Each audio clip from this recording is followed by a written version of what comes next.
So much for tuning in. This is Agape FM, and we are nearer to you. Midday Talk with Luzuko. It is the time of the day. Thank you so much. I want to also say thank you to Tumela, who was before me.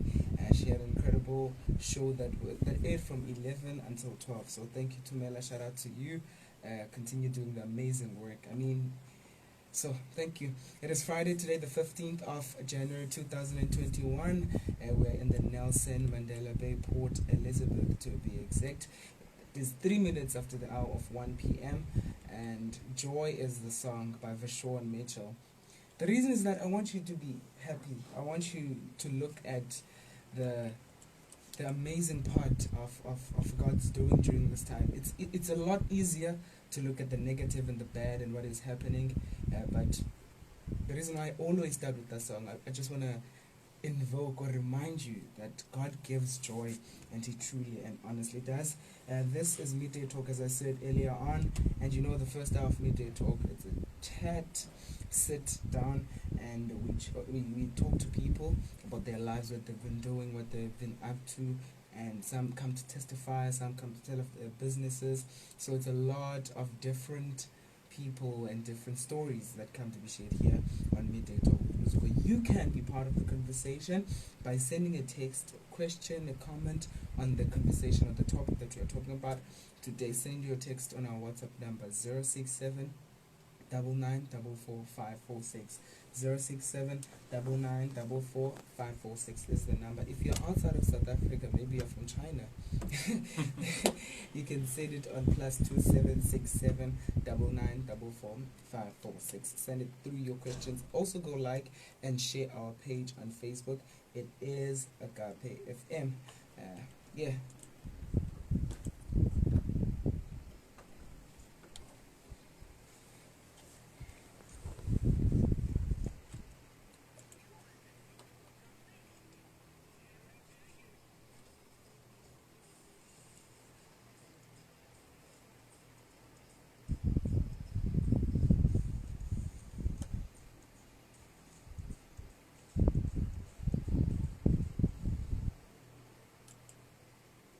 This afternoon we are joined by Dean. When I say we, I mean me, myself, and you at home. We are joined by Dean here on Agape FM, who will be chatting with us. He was born and bred in Port Elizabeth, South Africa.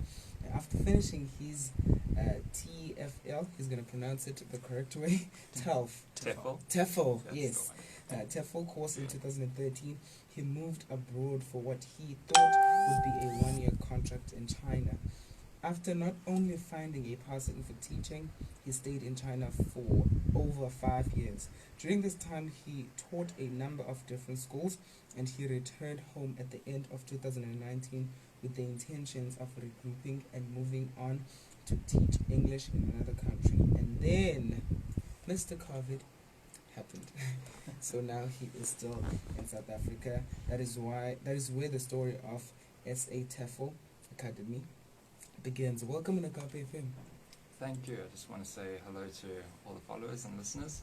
Hope everyone's having a splendid day today. Everyone's having a wonderful Friday. You were in South Africa when COVID kind of Yes. broke. I just gotten back. It was about 2 months since I was back, and then got the news that COVID hit. It was from China. From China, where I just gotten back from. It was a little bit of a shock. I was happy to get back and not be stuck there during all of that, during the peak time. But I must say I was a little bit happy to be home after that. It's been nice to be back as well, and then to regroup. Yes. Still here. Was it always part of the plan for you to move abroad and do something abroad? Maybe it was not going to be TEFL, but something else. Was it always in your head that I'm not going to stay in South Africa? I think not right away. I think I always thought that I would stay here. I've always been passionate about South Africa. Love Port Elizabeth. Love this place. It's almost sad for me to say that I have been abroad, that I go abroad, but I think after a certain time I realized that maybe there was something else to go and see outside of the world, and I had the great opportunity to go to China. Took that opportunity and always come back, always come back to South Africa. Love South Africa. Love PE. Home. It is home. That's what it is. What did you miss most, like, about home when you were that side? What you The food. Mm. Just absolutely the food. It was. Oh, we have a bit of a joke. There's one thing that you just don't speak to South Africans about, and that's biltong. Don't mention biltong in China, and yeah, a lot of food. There's not as much meat there as I guess here. Bras, wood bras. That's what I miss. The most, I can imagine. I'm sure the first thing you're like, where can I get the best biltong in town? Who makes the best? Who tells you about TEFL? Because first you were part of the program before you went abroad to go teach. Who tells you about? So one of our members of the team, Ryan, he went up about 9 years ago, I think it was. And when we first heard about this,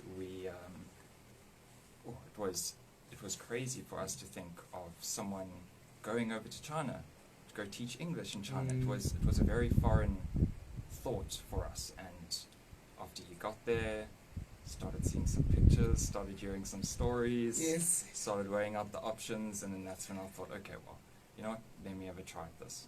And haven't looked back since. I went live. Awesome. Fantastic. Because, there are people, and this is the thing about the people, you guys that go that side and teach. You are around. It's like, no, what are you doing? No, I'm busy, man, with something. And then poof, after 2 years, you realize, but Dean is not around. What is Dean? And then someone tells you that, no, Dean is in China. They never talk about it. It's never a thing that, it's a conversation. It's like, I'm planning to go to China. I'm not sure if people don't want to be, it's like don't want to be disappointed or cut short to be like, I was planning, and then it didn't happen. So it's sort of like, no, let's keep it here. Let's not talk about it. Was it the same thing for you that you were like, okay, I know that I'm in this program, but I'm not talking about it. People are just going to see. I think when I first started, I wasn't actually too sure myself about what was going to happen, so I very much kept it under the wraps until I was actually there. I think people maybe saw some pictures while I was there and started thinking, doesn't look like South Africa. So, it was really don't think that it's actually a possibility to go over there, even once you get the contracts, even once you have your plane tickets sorted. You still think, oh, China? Is it real? Is and it also real? the money, when they mention it, I'm like, the figure, too good to be true. That's also when the first, I don't want this to be a negative because this was years back, but when I first started, I went through a good couple of contracts before I actually managed to land a solid contract. Things have changed now these days. Lots of companies out there. Yeah, I was a little bit nervous the first time I decided to make the change to decide to go up there. I still remember when I arrived in the city, I got to the airport and I got to the entrance, looked around and thought, well, what now?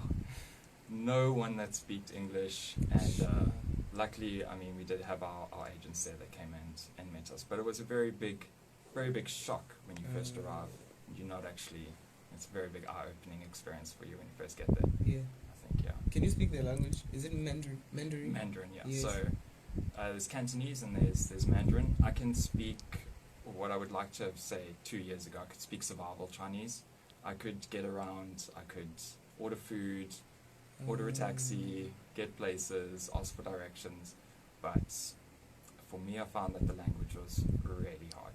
I know that it seems a lot of people from South Africa that have gone over there compared to other countries have really picked up the language quite well, which I found very interesting. Oh, wow. I think maybe it's because we have quite a few languages here in South Africa that people already are learning, so to pick up another language is quite easy. Yeah. But me, myself, I found it a little bit hard. I can imagine.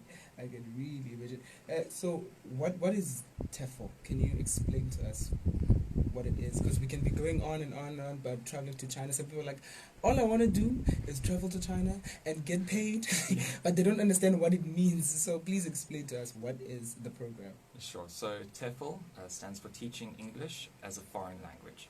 You've got TEFL, you've got TESOL, you've got CELTA, you've got level 5 courses, you've got level 3 courses. But at the end of the day, pretty much what it comes down to, is teaching English as a foreign language, teaching English as a speaking language to foreigners. So it's taking English and simplifying it down to be able to get people who are not familiar with English to be able to understand it and learn it, which is the main goal of TEFL itself. Oh, okay. I'm thinking there's a video that was going around where this Chinese man was teaching English and they were spelling out. So instead of saying season, they go "see son." I'm not sure if you've got.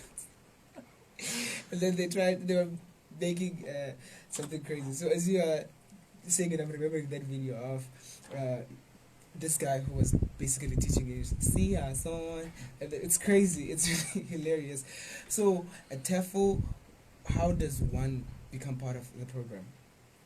So I guess it would first have to start off with a bit of a passion for it. You'd need to have a bit of a passion for English itself, not necessarily for the language, but to be able to teach people English and be able to communicate with English through. Well as well. And I think there's this narrative that you need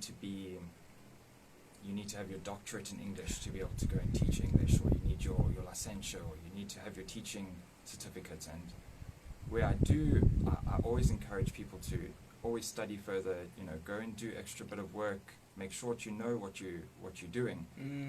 But what I like about TEFL is that it's not catering for that side of things. It's catering for the lower side. A main part of TEFL is teaching children. So you don't need to be a doctor in English before you But what's the basic qualification that you need though? Isn't there can anyone be part of the program, or you need a certain level, a certain entry level? Well, to do the course itself, I would say that you don't need any requirements. You could potentially learn what you need to from the course, but it would help. A matric would be, I would say, the starting place that you would want to. Having your degree, you don't necessarily need it for the course itself. It will help you later on with jobs, but this is pretty much something that once you've got your matric, if you're struggling a little bit, you can do your TEFL. You can do something small just to get the motivation. Start earning something so that you've got a step for the future. That's what I like to see TEFL as at the moment. Okay. So the plan for you was to go for just 1 year. It was a year contract. Yes. When do you decide, I think I can stay here for a couple of more years?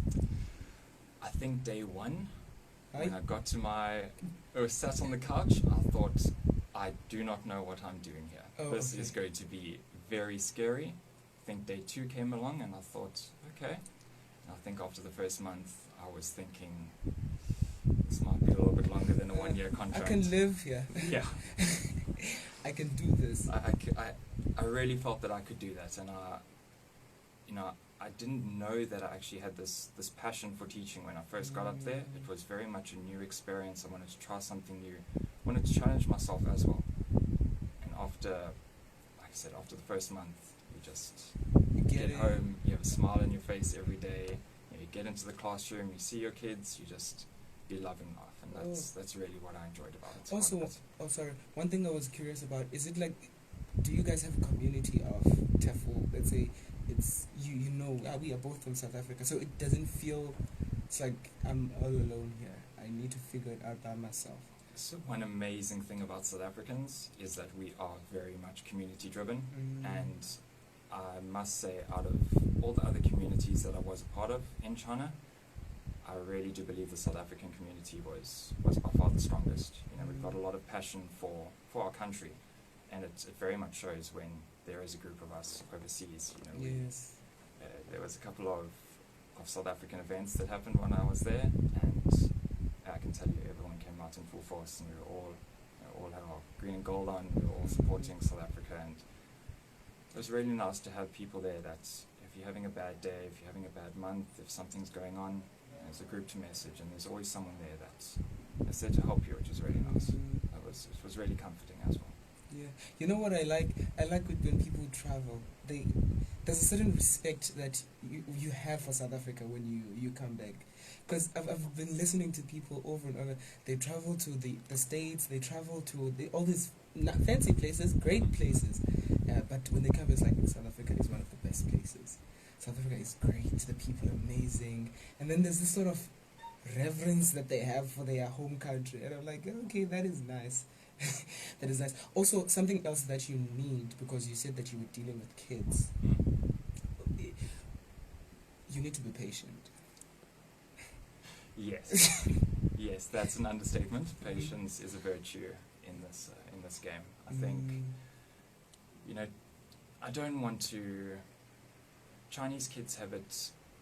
They do have it difficult. I can put it that way. You know, there's a lot more people in China. There's a lot more competition. There's a lot more everything than what we have here, I guess. And so parents are quite. I don't want to say they're not. I don't want to say harsh. They expect a lot, and they do really push their kids for the better at the end of the day. That's what they do believe. And sometimes you find that it actually does get a little bit testing in the classroom sometimes, because maybe the kids are acting out or whatever from home. But it's been really nice, because there's some children that really need some love and attention in the classroom, and when you're able to give that to the students itself, you can see it throughout the semester, throughout the year, throughout their childhood. You can see them. Maybe you have a naughty kid in the beginning of the semester, and at the end of the semester, it's your favorite child. They come back, and your friends, like you have a conversation with this child, but he was the most annoying when you started. I've had a good couple of that, and it's very difficult to think about, because when you first start, you're thinking, oh, I'm going to have an issue with that child. Yeah. You get to the end of the year. You mark them. You're like, I'm going to have to give a closer look. Yes. Yeah. And at the end of it, she sitting right there next to you in class, helping you out, and there's something really about that just makes you feel really proud about yourself at the end of the day, which is it's always good to have. We do have a question from our Facebook page. This is Tumela, highly favored Matafini, I think. I hope I pronounced your surname correctly. She's asking, after you've completed your qualification, is it a must for you to go to China, or you can teach online? Great question. So at the moment, online is by far the way that it seems like things are going. Many online jobs at the moment, many online teaching companies at the moment. It's a little bit hard to get overseas right now. I'm not too sure what the latest news with our country is. I know China isn't allowing anyone in. I know there's some other countries that aren't allowing new teachers in unless you've already been in China and had your visa already. There's some documentations that you can get, but right now it's very easy to get a job online. There's lots of students that need teachers right now. We have an amazing company that I'll talk about later that needs teachers, online teachers. We can share that information with any of the listeners as well. Awesome. Which is what you're doing now. Yes. Well, basically, are you recruiting people to be part of the TEFL program? So I would like to think of myself as a jack of all trades at the moment. I'm doing it all. One thing that you need to do, being parts of this company, you need to keep up with the times. You need to keep up with, maybe the education doesn't necessarily change, but there's always new ways to implement it, new games to play with the students, new this, new that. So I do try and keep online classes, just so I can keep active, keep teaching, keep my motivation going. And on top of that, I am recruiting teachers at the moment. That's a big thing, because there is many students around the world looking for online classes at the moment. And then the TEFL course, and basically just helping anyone else with ESL, English as a Second Language, at the moment. I've got years of experience, and right now you're the good person to ask all these questions. I love questions. Ask I love me answering. how. Yes. Please, if you guys have any more questions, message us, send through any SMSs. I'm here to answer any of your questions at the moment. Awesome. What's the one thing that you learned about yourself whilst you were doing? Because you did this for 5 years, and as much as you are teaching kids and you are teaching people, it's also a learning experience for yourself. Yes. So now I want to know, what did you learn about Dean Erickson? Dean has a lot more patience than I thought he did. Okay. One thing that I found an absolute passion for was looking after special needs kids. There's a bit of it's not spoken too much about abroad, in China specifically, so I did find that I really do like to help people at the end of the day. I think that's what I learned about myself the most, was the fact that I want to help those that aren't really being helped in the moment. I think that was that was a bit of a thing right then, to see the kids not get the attention that they needed and be able to give them the attention. I like that. That's great, because you're teaching a group of learners, you assume that we must all move at the same pace. But others, as you are in June, they are still in January. They're like, you left me a long time ago. So it's important even to see that about yourself, that okay, I can recognize when there's a student that is being left behind. Then I can give more attention to that student as well. So if we are looking for all this information, where do we go? Who do we contact if we're interested in the TEFL program? Well, you can check us out on Facebook if you want to. You can see us on SA TEFL Today, or type in SA TEFL Academy, either one. You can follow us on Instagram at SA TEFL Academy. And if you would like any personal questions answered, if you have any other information, you can send us an email at inquiries@sateflacademy.com. Please repeat the email again. Inquiries, ENQUIRIES at SA TEFL Academy, SATEFLACADEMY.com. That's you being a teacher right there. There we go, that's the one. Dean, thank you so much for your time. I'm sure those who have more questions, they will do visit the website, they will do send emails through. But thank you so much. At least now I know. Sorry? Okay, your number. Yes. You'd like to leave your number? Yes, sure. Well. If anyone would like to give me a call, if they want any information, you can contact me on 064 54 77 049. All right. And one last thing, sorry, I didn't speak to you guys about this beforehand. We will have a small special for your listeners if they are interested in getting involved in the TEFL course at the moment. If they would like to send us an email at inquiries@sateflacademy.com, they can just add in their Agape 2021 and they'll get 50 Rand off their course until the end of January. Awesome. If they would like to. You see, this is what we do. So thank you so much for tuning in as well. Now you have a special, if you're interested in being part of TEFL Academy, you have a special for yourself until end of January. That's when the time that you have for you to enroll, be part of the course, TEFL. So you can go online, search SA TEFL Academy. I am there. I can see their certificates here, their graduates. So it is. So for you to, all your questions to be answered, you can also visit that. Also, there's inquiries at SATEFLacademy.com. And you can check out our website as well, www.sateflacademy.com as well. You can find all the information there. Dean, thank you so much for your time. Thank you, and I'd just like to say thank you to your listeners. Hope everyone has a fantastic day again. And yeah. Awesome. Thank you.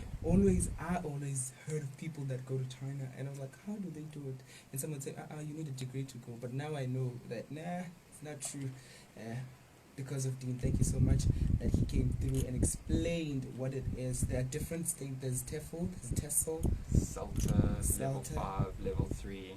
They're all the same thing, just different hours. And awesome. One last thing, there's many countries to teach in. I know I've spoken mostly about China just from my personal experiences, but almost anywhere at the moment besides, I guess, England or America or something like that. But there's amazing opportunities in South America as well. Just want to mention that. Awesome. Thank you for that information. Awesome. Thank you also for tuning in. It is now 27 minutes after the hour of 1 p.m. This is Midday Talk with Luzuko here on Agape FM. We'll still be together. All the information that you need, I'm going to be mentioning it throughout the day. So at 3, I'll talk about it again so that you can remember. Those who didn't catch the interview, they will also get to know that what we spoke about this afternoon. Thank you so much. Here's a song, William McDowell. It is So, featuring Pastor Travis Green.